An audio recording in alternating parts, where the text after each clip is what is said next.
자, 이어서 모닝타임즈 들어가 보겠습니다. 최원재 전문가하고 또 새로운 또 UBS 소식까지 따끈따끈하게 다뤄보도록 하겠습니다. 안녕하십니까, 전문가님. 안녕하십니까. 이 은행 얘기가 이제 좀 일단락 됐나? 이렇게 제가 그때 여쭤봤었는데 그래도 혹시 모르가 끝까지 보자 이렇게 했는데 네. 하루 만에 이렇게 흔들립니다. 어떻게 봐야 될까요? 일단 뭐 은행 불안감 지속의 3대 지수는 모두 하락으로 마감을 했는데요. 네. 다우는 1.2% 하락, S&P 500은 1.1% 하락, 나스닥은 0.7% 하락했습니다. 빅테크 주식 중에서는 마이크로소프트하고 뭐 아마존을 제외하면은 뭐 거의 다 뭐 하락했고요. 모든 업종들이 뭐 대부분 다 부진을 했습니다. 그리고 이제 UBS가 CS, 즉 크레디트 스위스를 4조 2천억 원에 인수했다는 소식이 아침에 이제 발표가 됐는데요. 옐런 재무장관과 파월 의장은 뭐 인수를 환영한다고 지금 얘기를 하고 있습니다. 그리고 HSBC 은행에서는 은행 섹터 유동성 위기가 더 이상 확대되지 않을 것이다라고 얘기를 하고 있는데요. 결국에는 일부 은행만의 문제로 남을 것이다라고 얘기를 하고 있습니다. 지금 정부와 중앙은행의 위기 확산 차단 조치가 이루어지고 있고 성공적으로 보인다라고 얘기를 하고 있고요. 뭐 이러한 유동성 위기가 지나가면 금융시장은 안정될 것이다라고 얘기를 하고 있습니다. 그다음에 뱅크 오브 아메리카 측에서는 주식시장 급락세 아직 끝나지 않았다라고 얘기를 하고 있는데요. 주가 이제 반등할 때마다 매도를 권고하고 한다라고 얘기를 하고 있습니다. 작년 10월 저점 테스트 S&P 500 기준으로 뭐 아직 테스트 가능성이 있다라고 얘기를 하고 있고 지금의 은행 위기 주식시장에 악영향 줄 것이다라고 얘기를 하고 있습니다. 그다음에 모건 스탠리 측에서는 1월, 2월 경제 지표가 강력했지만은 은행 위기로 이제 앞으로는 빠르게 악화될 것이다라고 얘기를 하고 있고요. 경기 침체 피할 수 없을 것이다라고 얘기를 하고 있습니다. 그다음에 레리 서머스 전 재무장관은 연준이 은행을 배려하기 위해서 금리 인상 속도를 늦추면 안 된다라고 얘기를 하고 있고 만약에 늦추면 매우 불행해질 것이다라고 얘기를 하고 있습니다. 오늘 국내 증시는 상승할 것으로 예상합니다. 네. 은행이 계속해서 발목을 잡고 있는 그런 상황입니다. 자, 우선 뭐 속보치로 나왔던 게 이제 UBS의 크레딧 스위스 인수가 이제 완료가 됐다 이런 내용이 되겠는데 뭐 제목들을 보니까 오늘 금융시장의 블랙 먼데이를 막았다 뭐 이런 얘기들까지 나오고 있습니다. 자, 우선 이번 인수 관련해 가지고 전반적으로 어떻게 좀 평가를 내리십니까?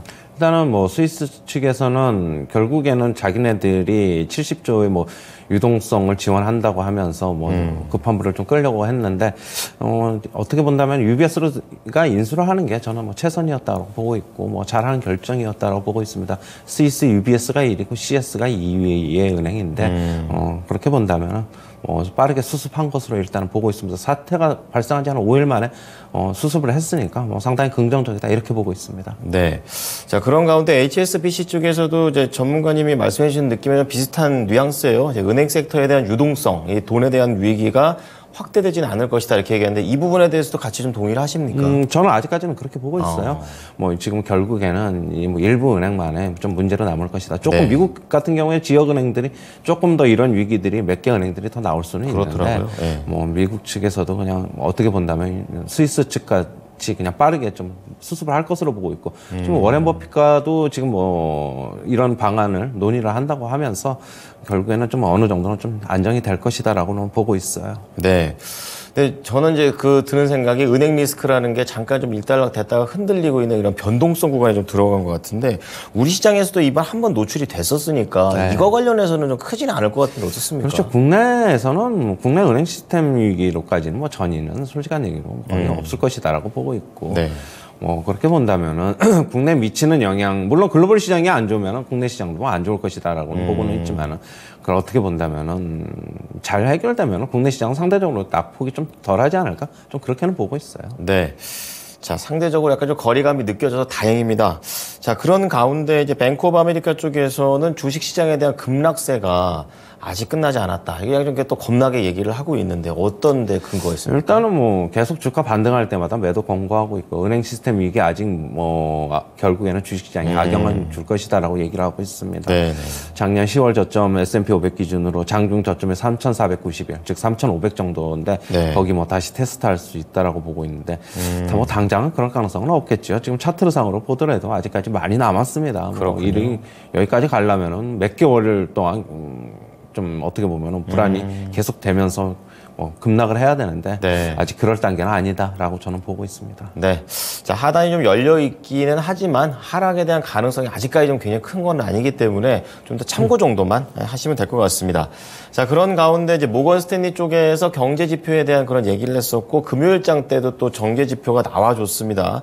자, 은행에 대한 위기로 앞으로 빠르게 악화될 것이다. 이런 얘기들도 있었고 실제로 뭐 소비자 심리 지수도 좀 하락하는 그런 모습도 나왔는데 어떻습니까? 일단 뭐 그런 지금 1, 2월 경제 지표가 상당히 좋았잖아요. 그리고 네. 뭐 금요일 날에도 경제 지표 중요한 건 아니지만 발표가 됐는데 뭐 제조업 같은 경우에는 다시 뭐 괜찮아지고 있고 뭐 그렇게 보고는 있는데 네. 하지만 이제 지역 은행들이 미국에서 뭐 상당 부분을 중요하게 좀 차지하는 만큼 결국에는 대출이 굉장히 좀 깐깐하게 진행될 것이에요. 앞으로는 그렇겠죠. 자본 네. 확충을 더 많이 할 것으로 보고 있고 그렇게 하고 본다면은 대출이 많이 진행되지 않으면 결국에는 성장률에 어느 정도 더 영향을 줄 것이고 기업들한테도 좀 악영향을 줄 것이겠죠.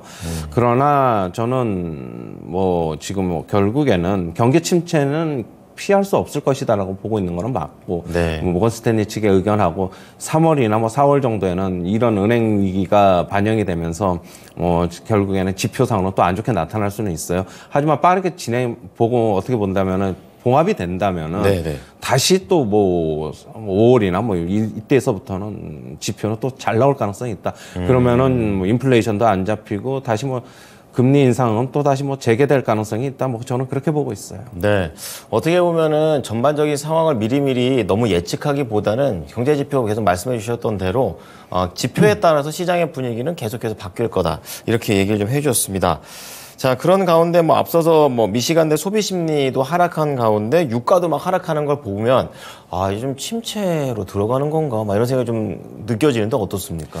침체로 결국엔 들어가긴 갈 것인데 이게 과연 어느 정도 있다가 들어가느냐가 문제일 것 같아요. 결국에는 올해 말 앞으로 한 6개월 정도 있다가 들어갈 것이냐 아니면 내년에 들어갈 것이냐 계속 봐야 될 것이고 은행 시스템 위기 빠르게 봉합이 된다면은 침체는 또 더 늦어질 것이고 네.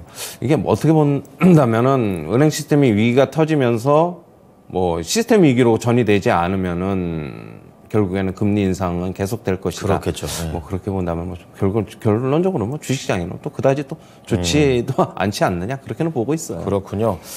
자, 이제 그런 가운데 레리 서머스 전 재무장관 이분께서는 아무래도 연준하고 비슷한 의견을 좀 갖고 계신 것 같아요. 연준이 은행을 배려하기 위해서 금리 인상 속도를 늦추지 마라. 인플레이션이 더 중요하다. 이런 얘기를 하고 있는데 지금 CME 패드워치 보게 되면은요.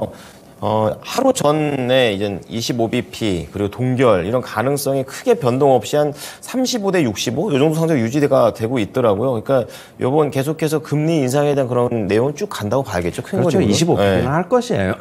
지금 은행 시스템이 더 이상 확산되는 건 아닌 것으로 보고 있고 일단 봉합이잖아요. 봉합이기 그렇죠. 때문에 이번에는 그냥 25bp 하고 그 다음 4월이나 이런 게 더 중요하지 않나 그렇게 보고 있어요. 앞으로 FOMC가 네. 자, 그리고 이건 아주 좀 자잘자잘한 걸 수도 있겠는데 미국의 성장주가 또 상대적으로 좀 올라가는 부분도 있었고 또 여기에서 챗GPT가 또 나오고 그러더라고요. 그래서 성장주 쪽에서도 약간 모멘텀이 이렇게 있는 종목들은 단기로 좀 괜찮을까요? 아무래도 금리가 지금 10년 만기나 2년 만기 단기 장기 금리들이 너무 많이 계속적으로 이렇게 빠지고 있어가지고 기술주에는 상대적으로 계속 좋은 여건이다. 성장주에는 그렇게 보고 있어요. 네. 그러나 이제 이런 거는 있겠죠. 오늘 이제 UBS가 CS를 이제 인수를 하면은 금융시장의 불안이 단기적으로는 진정된다. 그러면은 금리가 빠졌으니까 이제 다시 올라갈 가능성이 있어요. 그렇게 본다면은 기술주에는 또 그러면 또 그거에 연동돼서 움직인다면은 또 상대적으로 안 좋을 수도 있고 좀 그렇게는 보고 있어요. 참 유기적입니다. 자, 그럼 국내 증시 전망 들어보겠습니다. 일단은 제가 이제 제가 저번 금요일 날에도 말씀드렸는데 장기적인 모멘텀 구간에 좀 들어간 것 같아요. 모멘텀 구간인데 역시 일단 하단은 일단 지지는 했기 때문에 UBS가 CS를 인수한 게 미국 시장에서 긍정적으로 미리 선반영을 한다. 그러면 우리나라 시장도 선제적으로 반영할 가능성이 저는 있다고 보고 있고 그렇군요. 그러면은 우리나라 시장 어느 정도는 상승하지 않을까 좀 그렇게 보고 있습니다. 네. 자, 오늘 시장 전망까지 해주셨습니다. 감사합니다. 네, 감사합니다. 네, 지금까지 모닝타임즈 최원재 전문가의 의견이었습니다.